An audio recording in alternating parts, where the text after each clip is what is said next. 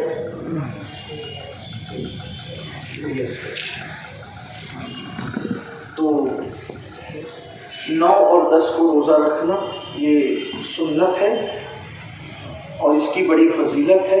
رمضان شریف کے روزوں کے بعد سب سے زیادہ جس روزے کی فضیلت ہے وہ ماہ محرم الحرام کے روزے ہیں، حدیث میں بھی اس کا ذکر آیا ہے۔ تو لیکن چونکہ اس مرتبہ 9 محرم الحرام جمعہ کے دن آ رہا ہے تو بہت سارے لوگوں کے اندر یہ کہ بھئی جمعہ کو تو نفل روزہ نہیں رکھ سکتے۔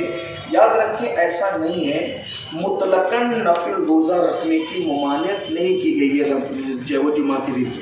جمعہ کا دن روزے کے لیے مخصوص کرنے سے کہ خاص جمعہ روزہ رکھنا، اس سے مخصوص کرنے سے جو وہ ممانعت آئی ہے۔ رہی بات اگر آپ ایام 20 کے روزے رکھتے ہیں، یعنی 13، 14، 15 کا روزہ رکھتے ہیں، اسی طرح شب برات کا روزہ رکھتے ہیں، عرفہ کا روزہ رکھتے ہیں، اور اگر اس دن جمعہ آ گیا تو جمعہ کو روزہ رکھ سکتے ہیں، نفل روزہ، اس کی کوئی ممانعت نہیں ہے۔ اسی طرح ماہ محرم شریف کا روزہ عاشورہ جمعہ کے دن آ گیا یا سنیچر کے دن آیا، 9، 10 کو رکھنا ہے تو رکھ سکتے ہیں۔ اس میں جو خلجان لوگوں میں بہت ساری چیزیں لوگ خامخواہ کچھ چیزوں کو یعنی کہ غلط آگے بڑھاتے ہیں، تو ایسا کچھ بھی نہیں ہے۔ تو روزہ رکھنے آپ رکھیں، روزوں کا اہتمام کریں، درود شریف کا اہتمام کریں، تلاوت قرآن کا اہتمام کریں، سبیل امام حسین کا اہتمام کریں، صدقہ دیں، امام عالی مقام کی طرف سے صدقہ دیں، نیاز کریں، لوگوں کو کھانا کھلائیں، اس کی بڑی برکتیں ہیں انشاءاللہ تعالیٰ۔ کبھی موقع رہا، چونکہ ہم تو داستان کربلا بیان کرتے ہیں تو ایسا موقع بیچ میں نہیں آتا کہ ان ساری چیزوں کا تذکرہ کیا جا سکے، اس لیے میں آپ سے کہتا ہوں امام کے نام پہ صدقہ دینا، امام کے نام پہ کھلانا، امام کے نام پہ پلانا، بہت اس کی برکتیں ہیں۔ بلکہ امام عالی مقام کے نام پر غیر مسلموں نے کھلایا پلایا تو اللہ تعالیٰ نے ان کو کتنا نوازا، یہ ہمارے بزرگوں نے اپنی کتابوں میں لکھا ہے۔ امام عالی مقام کی ان لوگوں کو زیارت تک ہوئی، امام نے ان کو کلمے کی تلقین فرمائی، ایمان کی دولت عطا فرمائی، تو یہ بہت بڑی بات ہے، اظہار محبت ہے، اظہار پیار ہے۔ اس لیے صدقہ، خیرات، سبیل امام حسین، یہ ساری چیزیں کیجیے۔ جو چیزیں شریعت کی حدود میں رہ کے کریں اس کی اجازت ہے، البتہ خرافات اور بدعات جس سے ہمارے علماء نے بزرگوں نے منع کیا ہے، ان خرافات اور بدعات سے محفوظ رہیں۔ خواتین سے گزارش ہے کہ سیدہ زینب پاک نے جب پردے کی پابندی کی تو خواتین بھی پردے کی پابندی کریں، تقوی پرہیزگاری کے ساتھ زندگی گزاریں۔ ہمیں بہت افسوس ہوتا ہے، احساس ہوتا ہے کہ کربلا کی داستان سنتے ہیں، گنبد و مینار کے شہر میں رہتے ہیں، پھر بھی ہمیں افسوس کے ساتھ کہنا پڑتا ہے کہ اگر ہماری بیٹیاں بے پردہ گھومیں، ہماری بیٹیاں اگر معاذ اللہ روڈوں پر، راستوں پر کوئی غلط حرکت کرتی نظر آئے تو پوری امت کا سر جب وہ ندامت سے جھک جاتا ہے، شرم سے جھک جاتا ہے۔ یاد رکھیے قوم کی بیٹیوں کو بھی یہ تلقین کی جاتی ہے کہ دنیا چند دن کی ہے، عیاشیاں اور آوارہ کرنے والوں کی، آوارہ گردی کرنے والوں کی قبروں کا نشان بھی مٹ جاتا ہے میری بہنوں۔ اس لیے تقوی کے ساتھ رہو، پرہیزگاری کے ساتھ رہو۔ والعاقبۃ للمتقین کہا گیا کہ آخرت صرف متقیوں کے لیے ہے، اس لیے تقوی اختیار کرو۔ یہ امام علی مقام کا پیغام تھا۔ آج سے پہلے نماز نہیں پڑھتے تھے تو نماز کی جو ہے وہ پابندی کرو، طے کرو۔ امام آپ نے جس نماز کو تحفظ دیا وہ نماز کبھی نہیں چھوڑیں گے۔ امام آپ نے جس پردے کے لیے تلقین فرمائی وہ پردہ ہم کبھی نہیں چھوڑیں گے۔ آپ نے پڑوسیوں کے ساتھ اس میں سلوک کی تعلیم دی، ہم پڑوسیوں کے ساتھ بدتمیزی سے کبھی پیش نہیں آئیں گے۔ آپ نے ماں باپ کے ساتھ اس میں سلوک کر کے دکھایا۔ امام حسین اور امام حسن اپنی امی سیدہ فاطمہ الزہرا کے ساتھ کبھی کھانے نہیں بیٹھتے تھے۔ کسی نے پوچھا آپ کی امی تو بہت متقیہ پادشاہ رسول اللہ کی شہزادی ہے، آپ ان کے ساتھ کھانا کیوں نہیں کھاتے؟ تو شہزادوں نے کہا اس لیے نہیں کھاتے کہ امی کی نظر کسی لقمے پر ہو اور ہمیں اس سے اطلاع نہ ہو اور وہی لقمہ اٹھا کر ہم منہ میں ڈال دیں تو امی کی بے ادبی ہو سکتی ہے۔ ہم بے ادبی سے بچنے کے لیے ایسا کرتے ہیں کہ امی کے ساتھ بیٹھ کر کھاتے نہیں۔ اندازہ فرمائے ماں کا یہ احترام انہوں نے سکھایا۔ لیکن ہمیں حیرت اس بات پر ہے کہ ہم کربلا سن بھی رہے ہیں، رو بھی رہے ہیں، آنسوؤں کی سوگات بھی پیش کر رہے ہیں، لیکن زندگی کے اندر تبدیلی کیا ہے، انقلاب کیا ہے؟ مسلمانوں جب تک تبدیلی نہ آئے آپ سچے حسینی نہیں ہیں۔ سچی حسینیت تبدیلی کا نام ہے، حسینیت انقلاب کا نام ہے، حسینیت دین پر سختی سے عمل کا نام ہے، حسینیت شریعت کے تحفظ کا نام ہے، حسینیت دین پہ مر مٹنے کا نام ہے، حسینیت دین کے لیے سب کچھ قربان کرنے کا نام ہے، حسینیت دین کے لیے سب کچھ لٹانے کا نام ہے، حسینیت اللہ اس کے رسول کی محبت میں ڈوب جانے کا نام ہے، حسینیت اللہ رسول کے لیے قربانی دینے کا نام ہے۔ اس لیے رسمی اور اسمی حسینیت کی طرف سے نکل کر حقیقی حسینیت کی طرف چلیے تاکہ امام علی مقام کی توجہ ہماری طرف ہو۔ اللہ تعالیٰ سب سے پہلے مجھے آپ سب کو توفیق بخشے، گفتگو کے درمیان کوئی غلطی تو اللہ معاف فرمائے۔ وما علینا الا البلاغ۔